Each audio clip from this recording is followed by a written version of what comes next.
Hi folks, my name's Sam, pole dancer and owner of Daisy Chain's Pole Dance and Fitness. And for today's mini tutorial Monday, I thought it would be timely to talk about mental health and the benefits of pole dancing. Just because, we just passed Blue Monday, February is kind of a blah month and it's a pretty dark day outside. So I thought maybe it would be helpful for folks if I named some of the benefits of pole dancing for our mental health.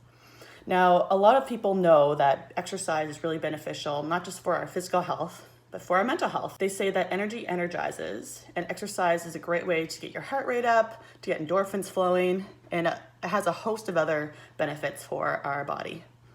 However, not many people really name explicitly why pole is so great for your mental health. So I thought I'd tap into a few points of why pole can be really beneficial for one's mental health that maybe folks haven't thought of before. Some of these things aren't necessarily unique to pole dancing. However, some of them are. And there's a lot of other great benefits to pole that I haven't mentioned, but I thought today might be a great time to talk about it. You would hope this goes without saying, but I'm going to say it anyway.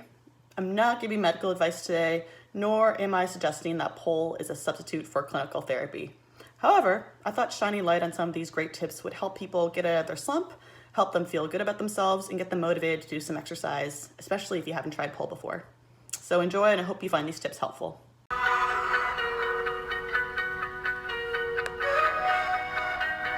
Mindfulness. Pole is a very mindful activity, and really what mindfulness is, if you haven't heard about it before, is it's living intentionally in the present moment, allowing thoughts and emotions and events just come and go, almost like a Teflon coated frying pan. We're not sticking to things and we're not holding on to things, we're just kind of allowing life to let be. And most of the time people imagine mindfulness as a meditation. Really, mindfulness can be incorporated informally to a lot of activities in life. That being said, pole is a very mindful activity because it requires so much focus. Pole is tough because it requires flexibility, strength, technique, and time and coordination. So one must be fully present and attend to the moment when we're doing pole. Also, no one wants to get hurt, so we always have to stretch and be mindful of our injuries. And just by that practice of letting be and focusing on what you're doing can really allow a lot of worries and emotional suffering to float away. Really, when you think about it, when you're focusing on the present moment, you're not worrying about the future, and you're also not ruminating on the past. So by focusing on the present moment, you're letting go of your pain by at least threefold. You have the present moment to focus on, and sometimes the present moment can be painful enough. So when you add in a pleasant activity like pole, it can really help you feel more connected to yourself, to the universe, and to people around you. Mindfulness is a core skill that's taught in a lot of different therapies.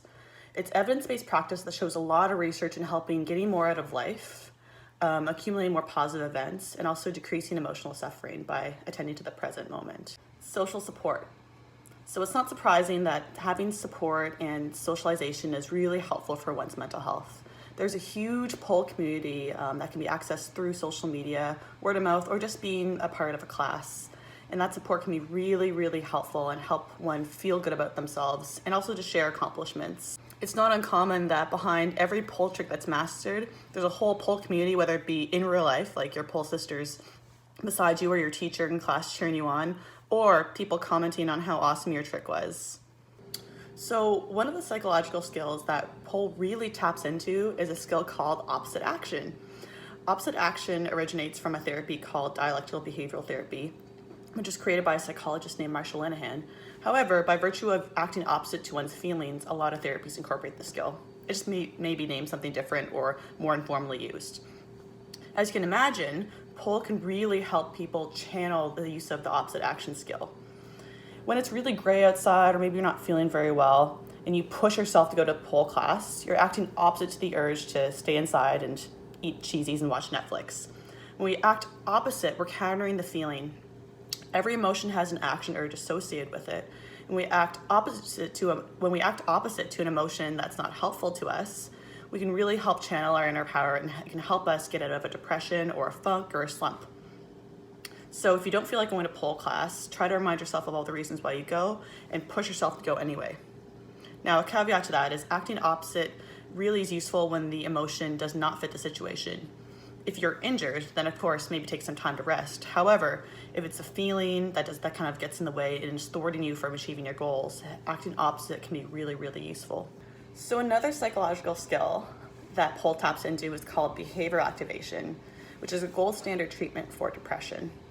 So we kind of talked about acting opposite, which is acting opposite to your emotional urge. Like if you're feeling like not going to pole class because you're sad and feeling not very good, you want to push yourself to go anyway.